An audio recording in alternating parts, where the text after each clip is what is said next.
throughout Season 11, there was a lot of negative discussions going on around Overwatch 2 and its future. Now, it was a lot of doomer mentality, I'll be honest, but Season 12 came along with its trailer, and suddenly people looked excited. Until, of course, the balance changes came in, and people were very divided in terms of whether this was good, whether this was bad, much like with Season 9. Putting all the balance aside, because that is worthy of its own discussion, I'm going to be looking at each aspect of Season 12, each new aspect. So Juno, Clash, the rank reset, skins, the hero mastery, if we really want to talk about that. And I'm going to be giving all of these things an honest review. Was it good? Was it bad? Should we be excited for the future? Should we be scared for the future? Well, let's find out. And I hope you guys share your opinions in the comments below, because after all, I'd love to have a discussion about this. First up is the most important change or addition, and that is, of course, Juno. Juno came along with a comic, and the comic was actually rather nice. You know, you had the lovely reading of the comic, much like how we had the reading for Venture's voice actor, and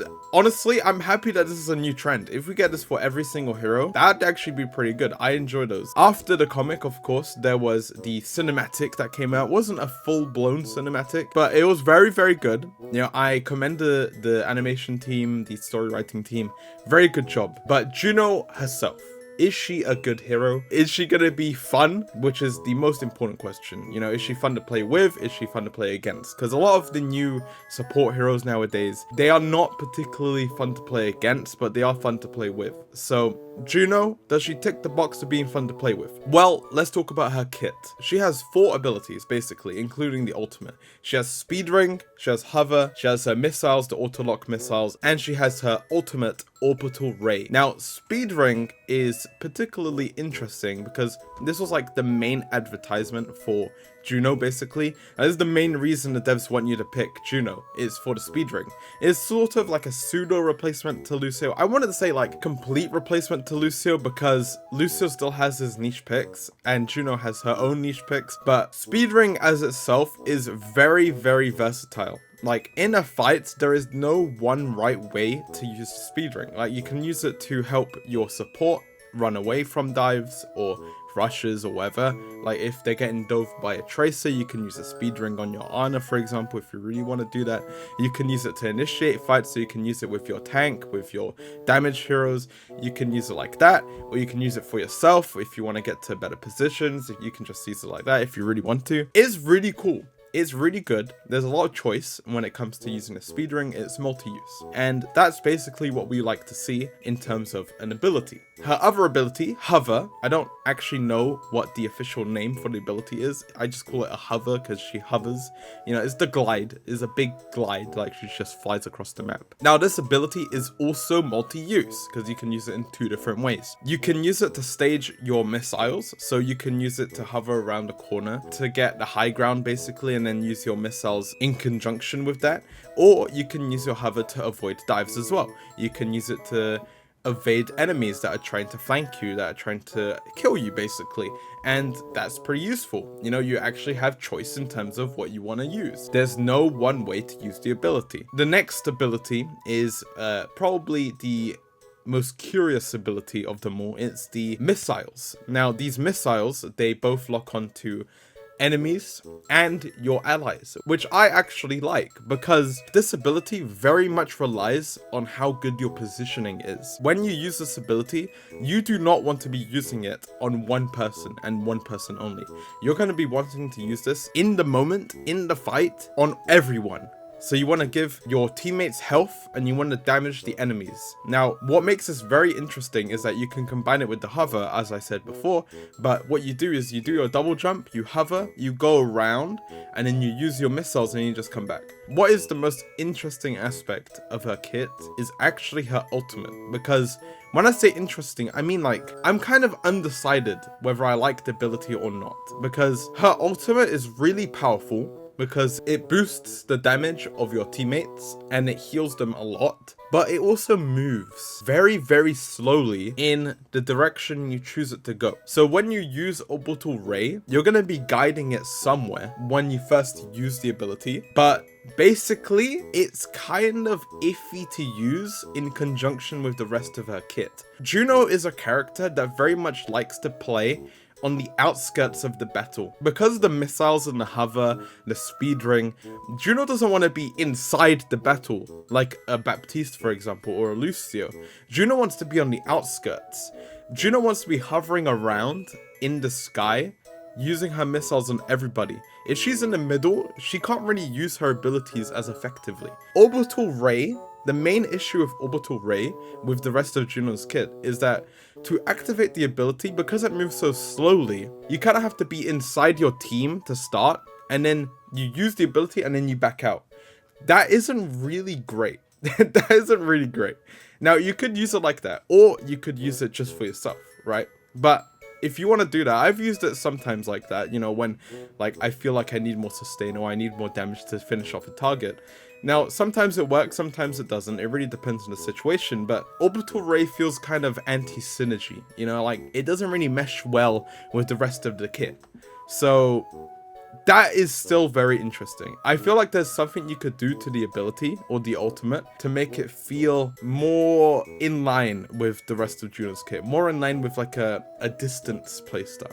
Maybe what you could do, I've seen the suggestion online, what you do, you press the button once, and then you have like a Maywall kind of situation where you can choose where to place the Orbital Ray on your screen. You have the indicator saying where you want to place it, and when you place it there, it basically moves towards it. Another suggestion, probably one that I would give, is basically maybe when you use the ability, because you're going to be in a distance anyway, it should like move quickly at first and then slow down. Or maybe it can move and then pause. I don't know. There's a lot of things you could do with the ultimate to like make it feel more synergistic with the rest of the kit. But as of right now, I don't mind it. I do not mind it because it is very powerful. The damage boost is really good and the healing is pretty good as well. She works really well with a rush comp and she works quite well with like a pseudo dive comp, but it's interesting. We'll see how the game evolves. I'm not really the best with like the pro metas, you know, but I've seen a lot of the pros pick it up, especially in the Asia region because she's been unlocked there, so people can actually play her. But we'll see how NA and EU pick it up in stage 4 of the OWCS, or I think there's a Faceit thing going on. Maybe Juno's allowed there. We'll see, I suppose. The next thing to talk about is not Juno. We already talked about Juno, actually. The next thing is to talk about Clash, because Clash is one of the big game modes that came out. First, there was a teaser, a little taste. In Season 10, we got a little taste of Anouki, and people didn't really like it. People thought it was better than 2CP, which is a very low bar, but there was a lot of work needed, you know, during the testing phase. You know, there was a few solutions being thrown around, but the devs opted for this solution, which is basically when you cap the last point as the attacker, there are 3 chevrons, and each third of the point is 1 point. Makes it more enticing to finish off the map because, you know, as the attacker, you're like, oh, we could just like take 1/3 of the point and we get a little point, you know? Now, Clash came out, Season 12. Do people like it? I've seen mixed reactions. I don't think it's a complete hate or distaste for the game mode. I'm kind of against the grain here because I like Throne of Anubis and I don't like Anouki. Now, I've seen opinions which is the complete opposite of that, where people really, really hate Throne of Anubis because it's just like a straight line basically with like walls on either side. So you're kind of thrown into the mix. It's crazy. But Anouki for me is way too open. If you want proper critiques of Clash, I watched a really, really good video by Spylo. I'm going to be linking it in the description below. If you want to check it out, do check it out. It's a really, really, really good video. And there's no point in me discussing my thoughts because the video exists and it's really good. I recommend you check it out. For me, I will say that Clash is good. I like Clash. It's not the best game mode. Like, it's not amazing. I don't think it's better than Flashpoint. I don't think it's better than Push. I don't think it's better than Hybrid. I don't think it's better than Payload. I don't think it's better than control, I think it's better than 2CP, which doesn't exist anymore. So that's like an advantage there. But I still like the game mode. The rank reset also came along. Not many people are talking about it because people are going through their placements. Well, people have already finished their placements. It's like a few weeks after the season has started. But the rank reset for me was very underwhelming because I lost my rank, basically. Everyone lost their ranks, and then when you finish placing, you just got the same rank that you had last season. Now, at the start of the season, the devs were like, yeah, some people at the top are going to be getting higher ranks, some people at the bottom are going to get higher ranks, and then in the middle, you're going to like sizzle. Now, did that hold true? Well, maybe. Inconclusive, actually. Inconclusive. I do not know if people at the top are getting higher ranks. I do not think so. I've been watching some streamers. They are basically at the same rank they have always been. And low rank people like bronze and silver, I don't know because I'm not in those ranks. So I can't really say for those people. But if you are bronze or silver, do let me know in the comments below if you have been moved up a rank or two. That'd be pretty interesting to know. I'm pretty sure the rank reset was just there to infuse people into playing the game, like to make people intrigued, like, oh, am I gonna get a different rank? This is gonna be very interesting. And I can't wait to be playing the game, 10 games for each role, see what rank I am. Have I changed? Have I gotten better based on 10 games? I don't know. I wouldn't mind a rank reset every year, but like now is not great. Maybe do it like February. February would be a good time, I think, every February. Hero Mastery, I like Hero Mastery, very fun. It's like a one and done kind of thing, you know, you just play it once, you get it done, that's fun. But I like how they keep doing it. I hope they don't cancel Hero Mastery like they canceled the Hero Mastery Gauntlet. Gauntlet you can get rid of, I don't mind, but Hero Mastery is actually quite important because it lets new players play each character in a way that they haven't really been able to do before, because it kind of is like a pseudo tutorial in a way. It teaches people how to use these abilities without actually teaching you how to use the abilities, you know what I mean? Like, it's not press E to do this or press shift to do that. Hero Mastery, even if the courses aren't perfect, they are good at showing these use cases. Like, how can you use this ability in several different ways? How can you do this and then that? You know, how can you use two abilities in tandem with each other to get a good score in Hero Mastery? It's really good for new players, and I hope they keep doing it. You know, I can't wait to see the entire cast basically with their own Hero Mastery. Okay, next, finally, we're going on to skins. There was a lot of chatter at the start of the season in terms of Ramatra.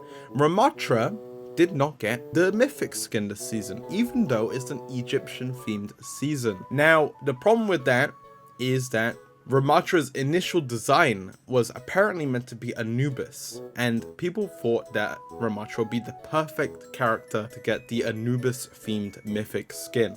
Of course, Reaper got the skin. I don't have a problem with this because I'm fond of this Reaper mythic skin. It looks actually pretty good, so I'm happy with it. You know, I'm going to be playing Reaper and destroying the Winstons, making their days horrible, but don't mind that. The skin is actually pretty good. You know, people who are crying about the Ramatra skin, I feel you. You know, I understand the pain, but Reaper got it.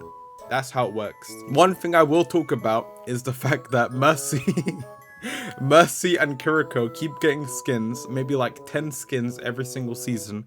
It's pretty impressive, you know, it's pretty impressive. They do make the money, and great on Blizzard for that. You know, go make your money, go make the money, you know, it's very good money. But Venture Overwatch, they are struggling. They are in the dust. They are left in the abyss. You know, Mariana's Trench, they are down there, and they are still waiting for their next skin, because Venture's last skin, besides the ice cream skin, which was an epic, Venture's last skin was a rare. It was a rare skin, a rare one, a rare, and it was the OWCS Monarch skin. I'm pretty sure Venture is the only hero to have 5 different rare skins. Normally each hero has 4 rares. Venture has 5 rares, which is kind of a testament to how little skins they have. Because Venture has 5 rares and in 1 epic. No legendaries, no mythic yet, not even another epic. It's kind of sad.